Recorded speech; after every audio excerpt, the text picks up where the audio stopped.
Developmental Disabilities Council, Rachel Engel and Kristen Harvey.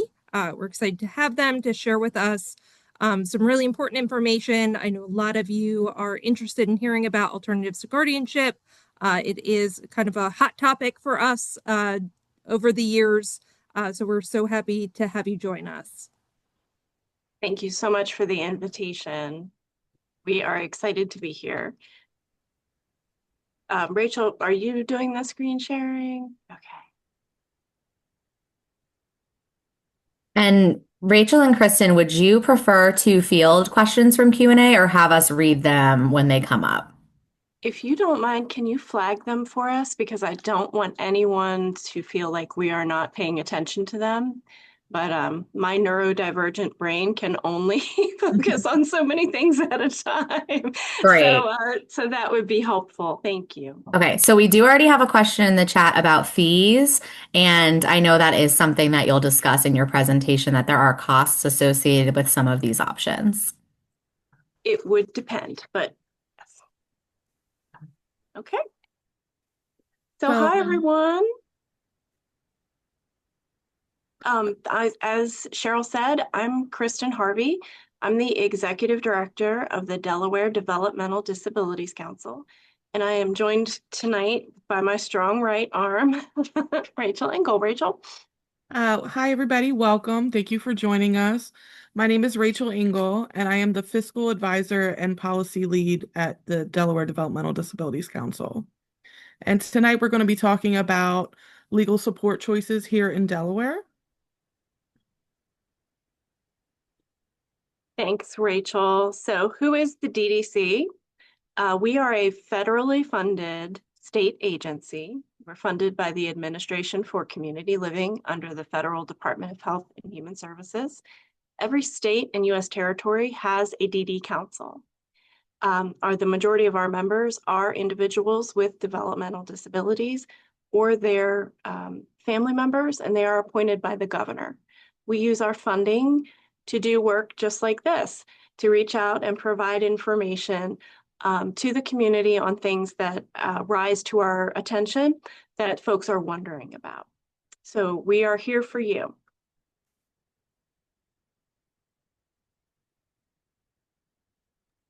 So just to go over our agenda today, we're going to go over the objectives. We're going to do a background on what self-determination is and the different support choices. We're going to take a deeper dive into the legal support choices by using case studies or scenarios to see how it could apply or pertain to a certain individual. And then we have tools that we develop to help you. They are written in the perspective of the person with a disability. They're in plain language, and we'll go a little more into them and what they offer and what they show. And then, of course, our references at the end. We're hoping by the end of this workshop that you will be able to identify the different legal support choices that we have in Delaware, the importance of self-determination in transition planning, and Delaware resources for transition-aged youth and their families. So this is a quote from ASAN, which is the Autistic Self-Advocacy Network. And it says, all people, no matter what disability they have or what support needs they have, can make choices. The right to make choices is a central part of living a self-determined life. I want to preface this presentation by saying we are here to explain all of the choices that are here. We are not here to tell anybody that any option is bad or wrong. Only you know your family, only you know your child, only you know yourself. So we are just trying to give you not legal advice, but an overview of what's available here. And so now let's hear from DL Danoon. DL is our council chairperson, and she is interviewed here by the Community Legal Aid Society of Delaware. I think it's important for people with disabilities to understand that they have the right to make their own decisions, whether it's education, personal, medical, or anything that's related to them. If they need help with making a decision, help is there. You can ask a family member. but another trusted adult. Need legal help. Glossy is there to help us with that as well. The services are free. And also, as far as decision making goes, I think it's important to note that it's part of our autonomy and ourself and us having a voice in our communities. I think it's important. We have a handy dandy jazzy QR code. So CLASSY, which has got to be one of the coolest sounding acronyms I've ever heard. Community Legal Aid Society Incorporated provides free civil, non-criminal legal services to people with disabilities across each of Delaware's counties. They are a wonderful resource, and we're fortunate to have the director serve as a member of our council. But this is definitely where you would want to start when you have these questions. Rachel? Yep. So this work, you'll see different videos throughout this presentation. The next few videos you will see is through, we had a self-determination. We partnered with University of Delaware, and we did an event where individuals with disabilities sat on a panel and talked about self-determination and building and how to make those choices and what it meant to them. So you'll see clips for that. Here's a short clip about the importance of leading your own life. Arte, you talked about your parents always supporting you to make your own decisions, to speak for yourself. What do you say to parents who say, well, that works for Arte, but it wouldn't work for my kid? I can't even let my kid try that because they might make a bad choice. But how do they know it's not gonna work? If you don't let your kids or your kid with disabilities speak for themselves or talk for themselves, how do you know it's not gonna work? Just because you think it's not gonna work, it doesn't mean it's not gonna work. You have to let them lead their own lives and let them speak up for themselves. If they don't get nowhere, then you help them, but you have to let them be their own person. You're not always going to be in their life. You're not going to be there 24/7. And that's what I always tell everybody. You're not going to be with me 24/7. So how am I supposed to be able to know what's going to happen in 24 hours? You're not going to be there. You're not going to be there your whole life with your kids. You're not going to be there. So that was Arte. Arte is the chair of our Advocacy and Outreach Committee. And I do want to say that most of these individuals you see are adults or have recently transitioned to adulthood. But self-determination is something that can start at any age, at any point. It's from deciding, what do I want to wear today? Or what am I going to eat? Or, you know, maybe when it comes to an IEP meeting, right? Like asking if you need a planner or a way to track your activities. Well, is a paper and pencil good, or is using a like speech to text like Google document? But so giving individuals with disabilities the opportunity to make choices and having that dignity of risk, which you'll hear about a little bit later, will help build the skills to be self-determined. Arte. So here's a slide that talks about what a self-determined meaning. It just means that a person is making decisions that's going to impact their life.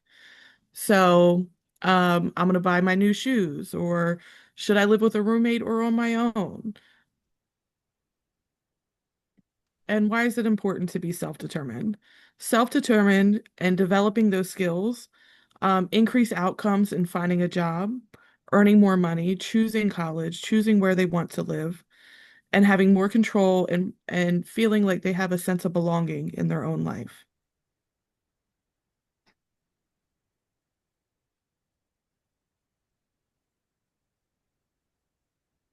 So making decisions is an important part of life, and you will hear from a few members of the panel in this video about what is important to them and why. My first question is this. You've all heard me talk about why making decisions is important. Why is it important to you? Laurel, let's start with you. Well, I have my paper out. For me, I said I'm digging my independence with or without support. In addition, making small or big decision is a goal. Always start small, then build up on bigger decision, which is overlaps on sub-advocacy. Jessica, what about you? Why is it important to you to be the person making those decisions?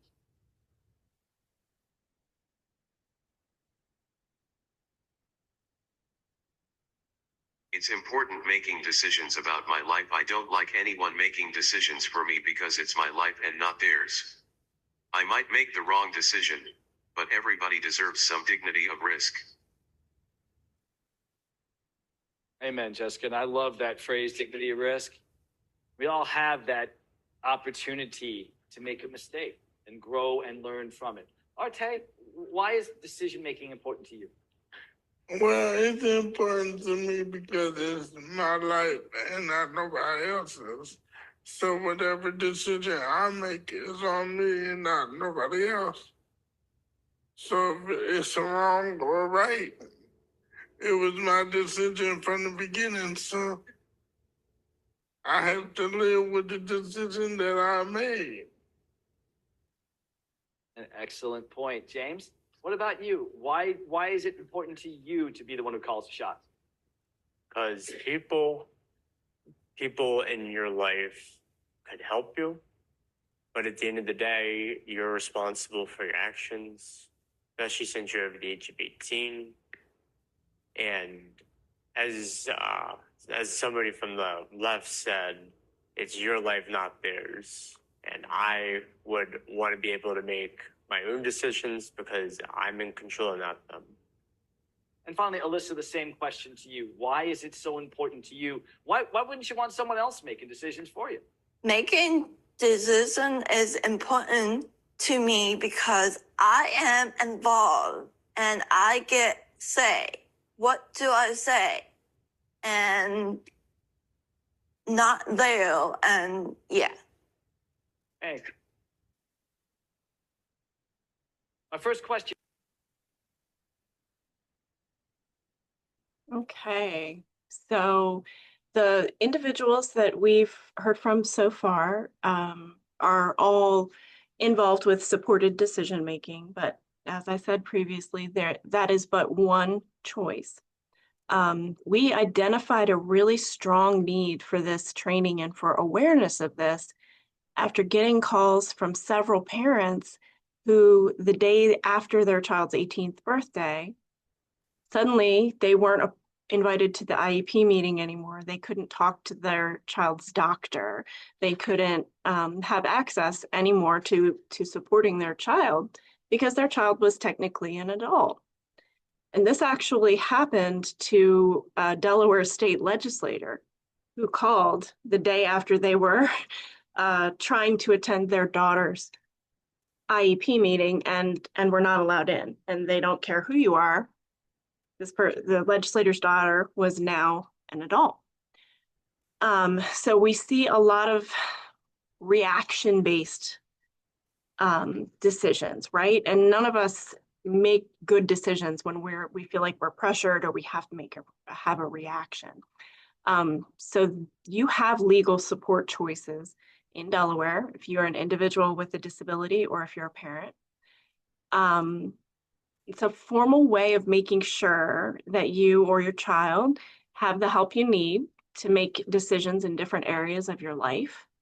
And that can be health decisions, money, housing, and more. Some people don't need any legal support to make decisions. And in Delaware, there's 6 different legal support choices. You can choose from any of the 6. And other states might have different rules. So if you live in a different state, this may not apply to you, or if you're moving to a different state. Like I said, there's no one size fits all approach to legal support services. But often guardianship is the only option presented to families and transition-aged youth. We've heard stories of parents saying, well, if your child is in an accident, you won't be able to be consulted about their legal care if they suddenly aren't able to, or medical care if they suddenly aren't able to speak when they previously had been. There are other options. Again, not reaction-based, fact-based. Plan ahead. So Kristen talked a little bit about the need here. So National Core Indicators, this was a survey that went out to family members and guardians of people with intellectual and developmental disabilities. This is a nationwide survey. And of that survey, it resulted saying that only 50% of individuals learned about different alternatives other than guardianship. So that just kind of proves that need, that's why we did this training, so individuals can learn more about it. But what does guardianship look like in Delaware? Roughly 51% of individuals have full guardianship, 10% have limited guardianship, 7% have an unknown type, and 31% have no guardianship. So we're looking at roughly 69-70% of individuals with disability, intellectual and developmental disabilities have some form of guardianship in Delaware. And here is a quote, and this is from the Court of Chancery of the state of Delaware in 2023. The Court of Chancery is where you would file for guardianship. And they stated that guardianship is the most restrictive option, support option, and should only be considered after all other support choices have been evaluated. So there is a need for guardianship for some families, but not all. So that's why we're doing this training.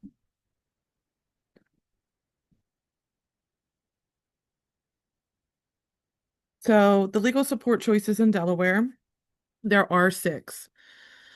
The Advanced Healthcare Directive, Psychiatric Advance Directive, and the Durable Power of Attorney all go towards healthcare decision making.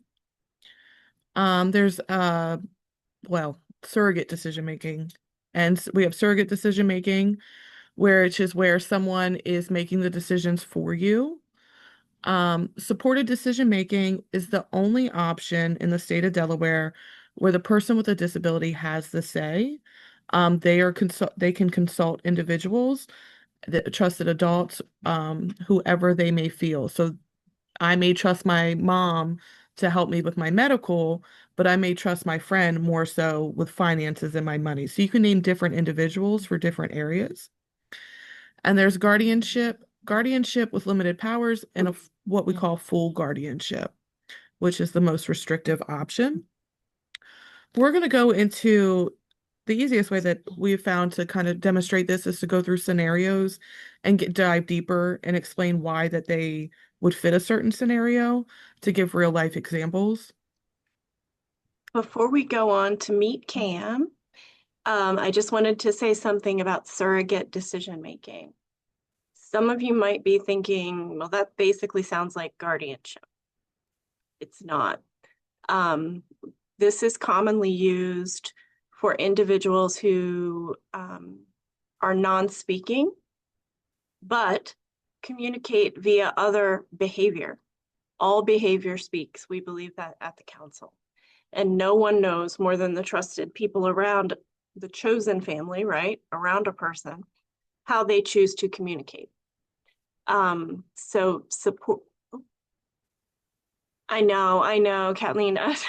we thought through that. So we're just going to kind of go through and not do the survey with the scenarios. So I just wanted to make that quick point about surrogate decision making. All right, so let's talk about Cam. So Cam's 19. He's got muscular dystrophy. He goes to school, lives at home with his parents and his older sister. He can make a lot of life and health decisions on his own, sets his own appointments, takes his medication. Now that Cam's an adult and his own guardian, he wants to make sure that other people know his medical choices if he ever has an emergency, which is something we should all think about, right? Cam wants there to be a plan in place to make sure his doctors know his healthcare and life planning decisions. So based on this description, an advanced health directive would be the legal support option that Cam is looking for. An advanced health directive is a plan that tells others about your medical choices. It's used during an emergency, includes a place to list a surrogate decision maker, and this person is called your agent. If you don't list a surrogate decision maker, the law names the person who would be best to make decisions for you. And this is called the healthcare surrogacy law.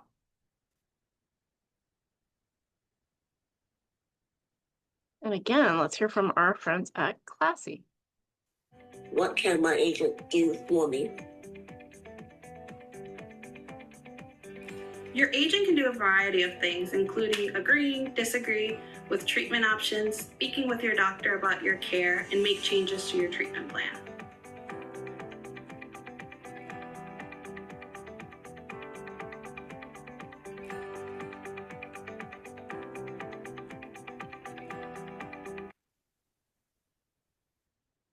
What can my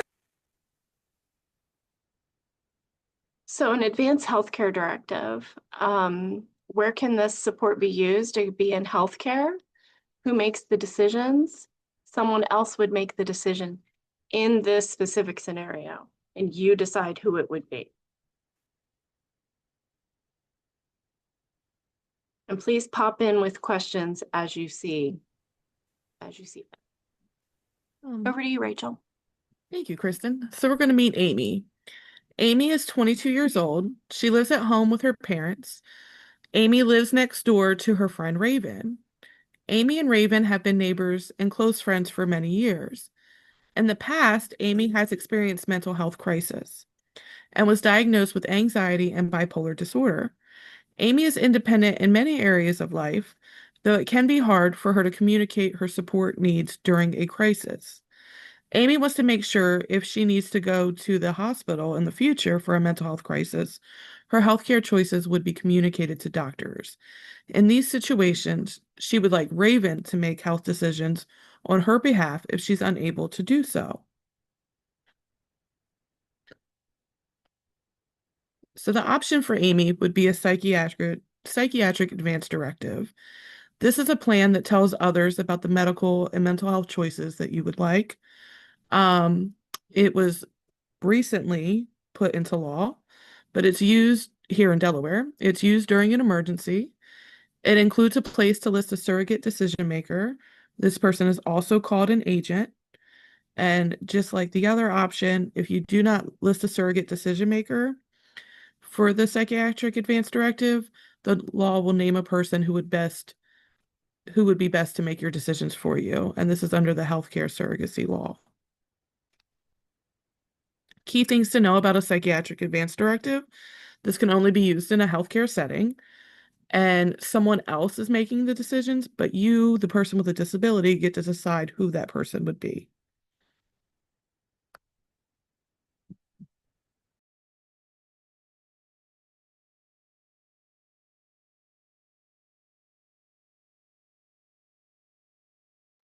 You're muted, Kristen.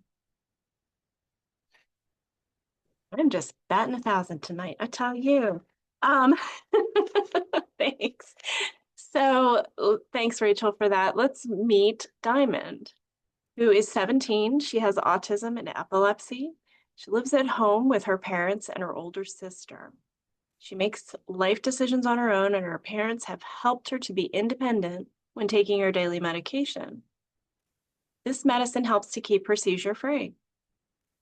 Diamond knows that seizures can be a really scary situation, and she also knows that having a seizure might cause her to not be able to make health decisions, at least for a little while. She wants to make sure that someone she trusts will make health decisions for her if she's unable to do so. She's very close with her older sister and would like her to make decisions on her behalf if Diamond is unable to do so. So what do we think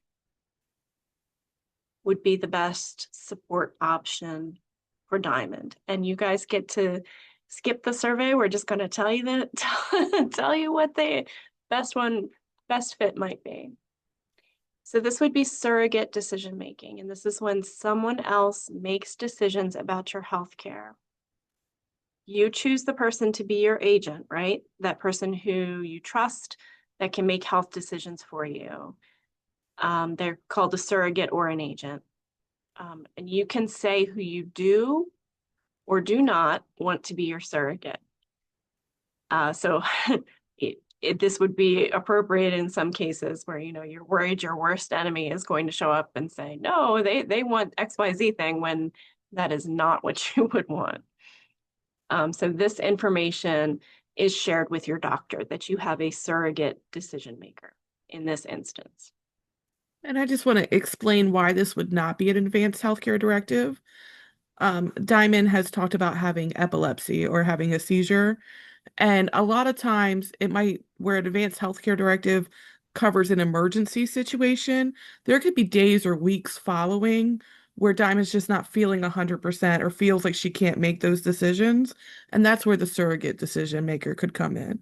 And as Kristen said earlier in this presentation, that this is also used for individuals who use body language to communicate, or different ways of communication where they could, someone who knows them really well could express their wishes as well and help make those decisions.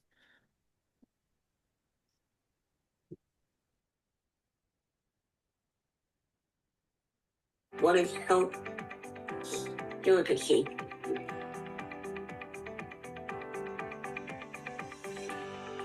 Healthcare surrogacy allows certain people to be able to make healthcare decisions for you when you are unable to. You can choose your healthcare surrogate yourself in case you later cannot make decisions. A healthcare surrogate is listed by your doctor in your medical records. You can also have your doctor record in your medical records that you do not want a certain person to make your decisions. What is health? Thanks, Rachel. So some key things to know. I love a good chart here on the left. Where can you use this support? Healthcare. This is specific to healthcare. And who makes the decisions? Someone else, but you decide who it will be and who it will not be. You don't have to list every person you do not want it to be, but you may have that. And I see Stephanie has her hand raised. I also just wanted to let you know, if you guys click on the link to get emails from us, you guys sent me a whole bunch of one pagers for each of these areas that I Yes. can also share out with all the families, and we'll figure out how to share with those who weren't with us tonight. Thank you so much. You're welcome. You rock. Thank you. Thanks. Okay, so these three, as Rachel mentioned at the beginning of the training, these are 3 legal support options that deal specifically with health. Your advanced health directive, your psychiatric advanced directive, and your surrogate decision-making agreement. I hate when people read to me. I don't know if you guys are the same, but love me a good chart. You can see the charts here. It recaps nicely everything that we just discussed.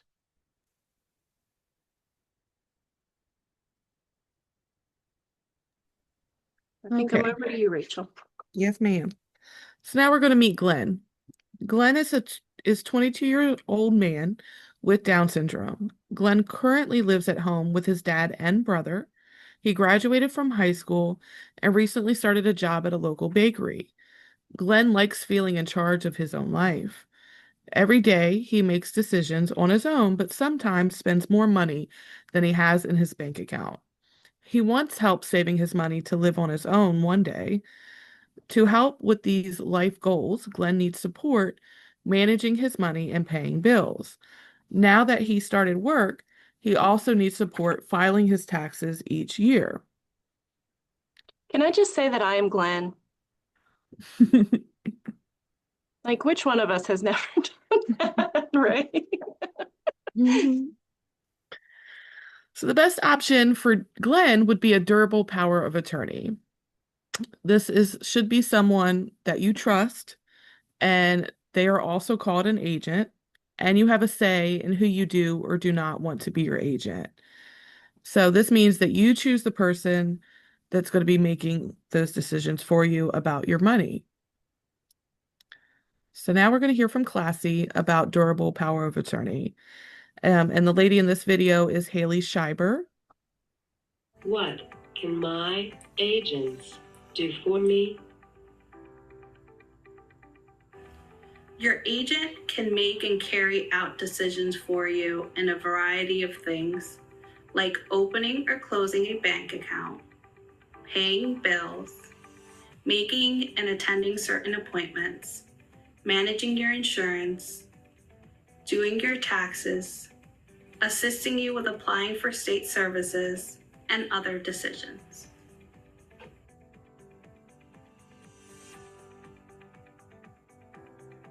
What? So where can this support be used? This could be used for money. That's what Glenn needed help with. But it can also be used in school, housing, and post-secondary education. So who's going to be the one making the decisions? That's going to be someone else. But you as the person with a disability get to decide who that person will be. Over to you, Kristen. Thank you, ma'am. Mm-hmm. So now let's meet Riley. Riley's 20 and she lives with her roommate, Alex. And after she finished high school, Riley and her mom worked together to figure out a good job for Riley. Riley loves animals and recently started working at the local animal shelter. She's also thinking about taking some classes at the community college, but she hasn't quite decided about this yet. Riley has a lot of support people in her life. She feels it's important for her to always have the final say in the decisions she makes. Amen, Riley. Even though she may ask for help making bigger decisions from time to time. So what do we think is right for Riley? Supported decision making. It's a way you can get help making decisions about your personal life, health, and/or money. You choose one or more people who you trust to be your supporter. You can change that person at any time. It's relatively easy to change a supported decision-making document. It just requires witnesses, 2 witnesses, and there you go. The supporter's job is going to be to make sure you have all the tools and information that you need to make your own decisions. Making your own decisions is a key part of your living a self-directed life. You're in the driver's seat. And supported decision-making agreements look different for everyone. And if you think about it, all of us really use supported decision-making. All of us do in our daily lives. Just earlier today, I asked Rachel for her support, for her opinion about something that I was struggling with. All of us are interdependent, if you think about it. Sorry, go ahead. Absolutely, Kristen, because I know that I would not go buy a house, right, without checking with somebody, or a big purchase, or if I'm planning vacation, I'm going to ask people, hey, have you been here?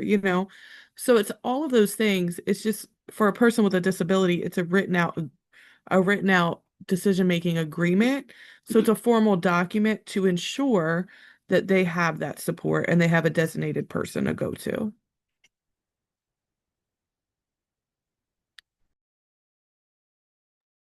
And then where can you use supported decision-making?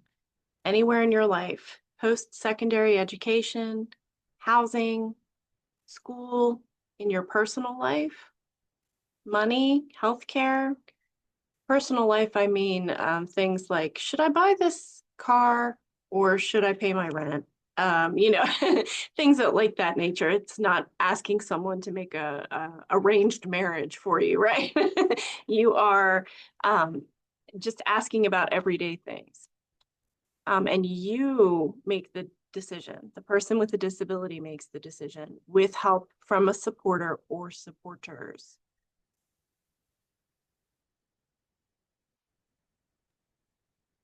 All right, we're at our last option. So we're going to meet Derek. Derek is a 21-year-old man with cerebral palsy and an intellectual disability. He currently lives with his parents and twin brother. Although Derek is now legally an adult, his parents still his primary supporters and are very involved in making decisions about his life, healthcare, and finances. Derek is about to graduate from high school, and his parents want to make sure he has supports in place to help with both daily activities and long-term life and healthcare decisions. They feel that Derek will continue to need significant support in order to live safely. Derek's parents discussed these thoughts with their family doctor at a recent checkup. So we're going to go over the different forms of guardianship. The reason why I want to just go a little bit into it, why the Court of Chancery said that this was the most restrictive. To get guardianship in any form, the court is deeming that the individual with a disability cannot make decisions. And it's not a word that I like to use, but they don't have the capacity to make decisions, right? So it's really hard to go back to court and say, oh no, now they do have this capacity to make decisions. And so that's why it's the most restrictive. And it's very hard to change. And I believe we only know two people. One got it overturned to be a surrogate decision maker, and the other got overturned for it to be supported decision making. And the only reason that I feel like they were truly successful is because when their child had graduated, supported decision making wasn't a law in Delaware, and surrogate decision making wasn't a law in Delaware. So just keep that in mind. We're not saying, again, not trying to push either way, but it's just a really restrictive thing, and it's hard to change it for the future. So we're going to talk about guardian with limited powers. This is a person that's going to be named to make decisions for you. Limited powers means that your guardian can only make decisions around certain aspects of your life, and this could look different from person to person. And then there's guardian for adults, or also commonly known as full guardianship. This is a person approved to make all the decisions. You do not get to decide in either one who your guardian will be. The court appoints a guardian.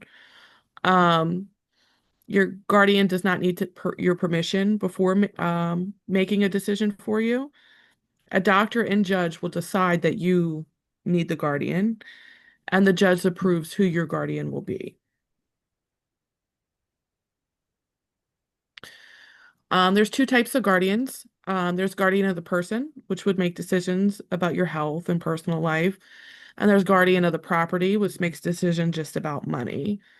You might have one form of guardianship or or both at the same time. And again, this is someone else that the court appoints that's going to be making the decisions for you.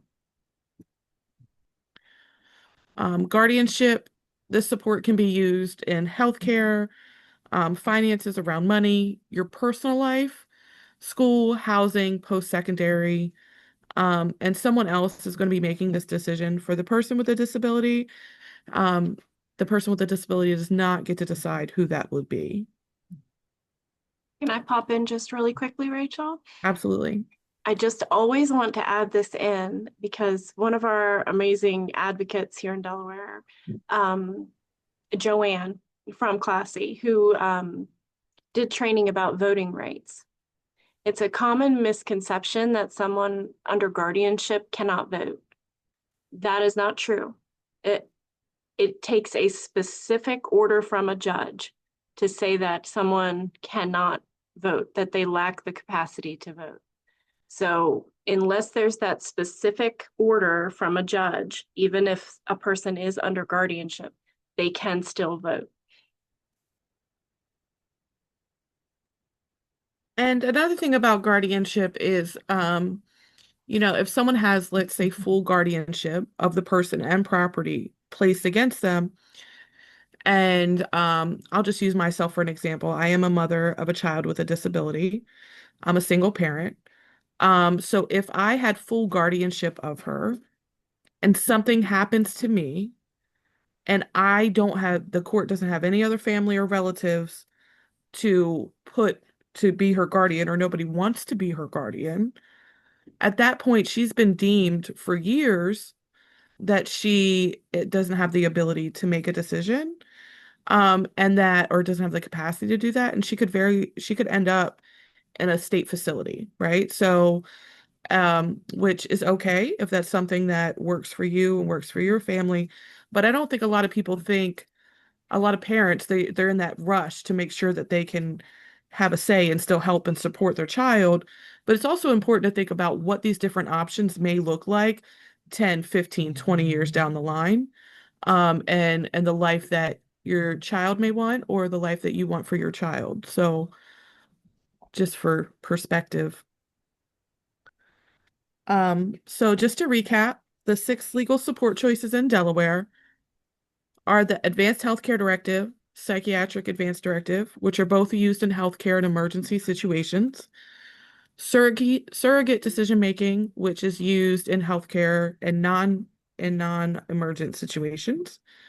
You have a durable power of attorney. That person can help you with your money, apply for services, school, those types of things. Supported decision making is an agreement that is filed. Class A can help you file that. But supported decision making is the only option where the person with a disability has the opportunity to make the decision. But they do consult with somebody and you can pick different supporters in different categories. And then there's the guardian of limited powers and guardian for adults, which we just discussed. I believe, Kristen, is it over to you? Is it over to me? I'm not We're sure. talking about Jonathan. So this gentleman, this very charismatic gentleman that you see asking all these questions, his name is Jonathan Martinez. And Jonathan is an attorney, and he actually tried the first guardianship overturned decision. He was counsel for a young woman named Jenny. And you can look up Justice for Jenny if you'd like to learn more about her story and how she came to transition from being under guardianship to being her own decision maker. So Jonathan Martinez, just like martinis, it's spelled, Justice for Jenny. And now we will hear from our friend Jessica. Jessica, you talked about dignity of risk. So can you tell us about a time when you've had to face those kind of difficulties with people believing in you or thinking you were doing the wrong thing, and how you dealt with it?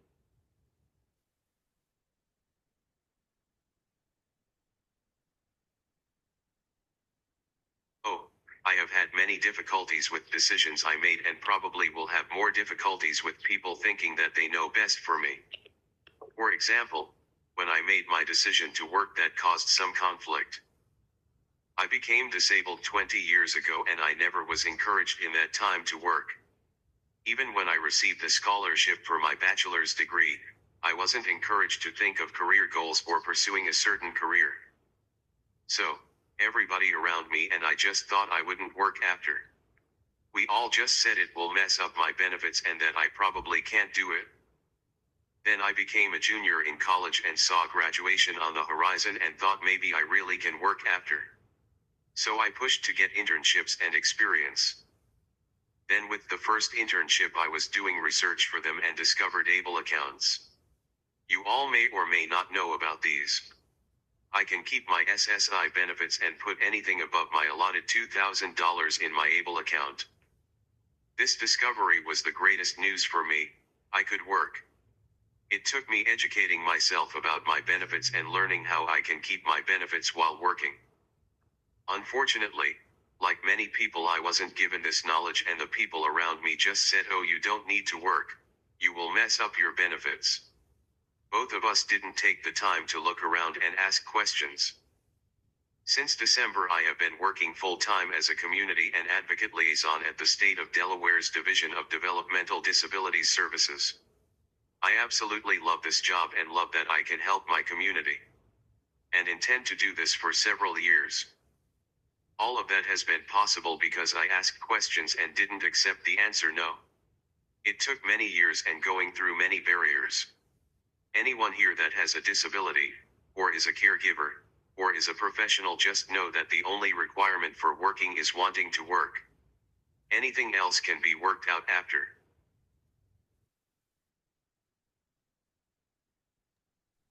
And I just want to add that Jessica, this was filmed a couple years ago. So Jessica is still with DDDS and she has been there for almost 3 years.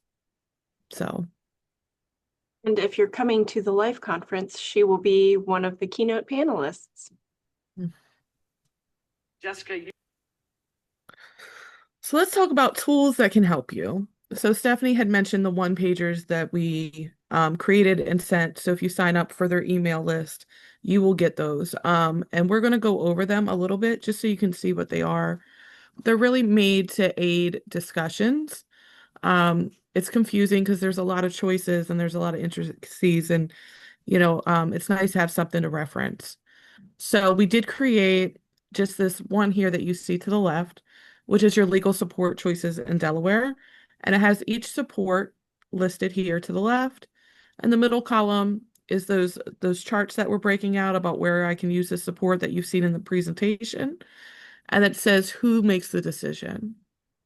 So these are guided, are great for a guide to have a tool. But let's take a closer look. So this one here is supported decision making. So there's picture icons. So if you need help with your finances, healthcare, education, personal life, housing, and post-secondary education. So the picture icons will tell you what areas they cover. There's a plain language definition of what the support is. And then there's examples of how you could use this in your life. So it's broken down into each category. So how can you use these to help you in practice? This is the one I was just talking about, so I'm going to skip that one. But let's take a closer look. So we're going to compare like supported decision making to Guardian for adults.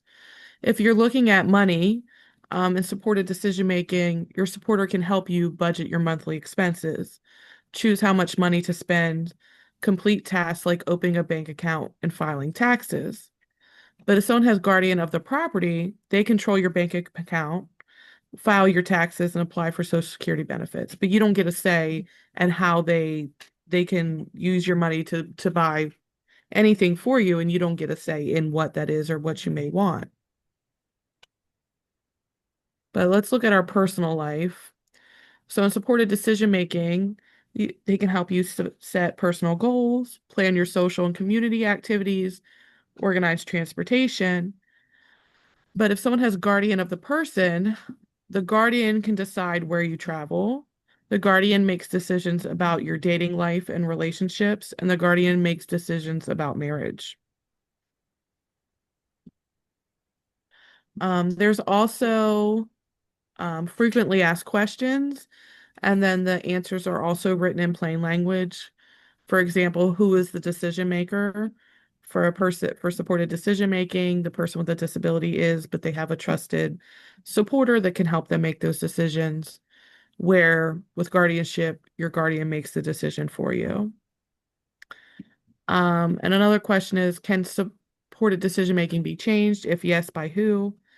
And if guardian, can it be changed? If yes, by who?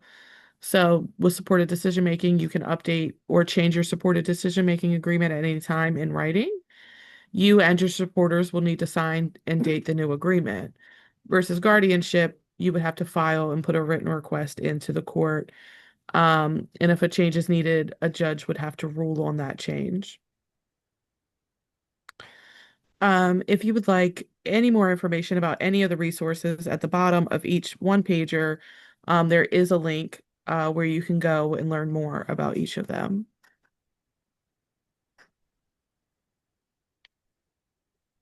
It's a lot. You guys are still with us. Thank you. So next is a list of some community resources. You have heard us talk about these throughout this presentation. Of course, we here at the Developmental Disabilities Council are always here for you. We try to be a lighthouse for folks who have questions, they come, they find us, and we point them in the correct direction to folks who have the answers. I always tell folks who call us, if we haven't given you the right answer or if that doesn't work, call us back and we will keep looking until we figure it out for you. Disability Rights Delaware, as Rachel described earlier in the presentation, is a part of Community Legal Aid Society, and that is a free legal service for individuals with disabilities and their families. You would need to go through an intake and screening process that's super easy, and they really are just wonderful people. Then you have the Delaware Network for Excellence in Autism. I know we've got a ton of different types of disabilities represented here, but we just so happen to work with DNEA in the creation of this presentation. So they can give you training, technical assistance, information, and the professionals who serve them. And then they have an online hub of downloadable resource guides, and both of their websites are listed there for you. And another snazzy QR code.